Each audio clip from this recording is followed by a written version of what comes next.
Hey everyone, welcome back to Trend Tech Guide. Today I'll walk you through how to create a poll in Facebook Messenger's group chats using the latest version of the app.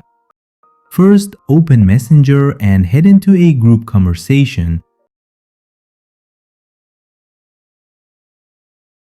Polls only work in group chats, not in one-on-one messages. Tap the plus icon or the four-dot menu at the bottom left, then select Polls from the list.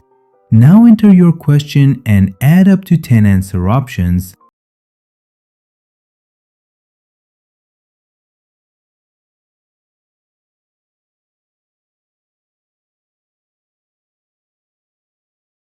Once everything looks good, tap Create Poll and it'll appear in the chat for everyone to vote on in real time.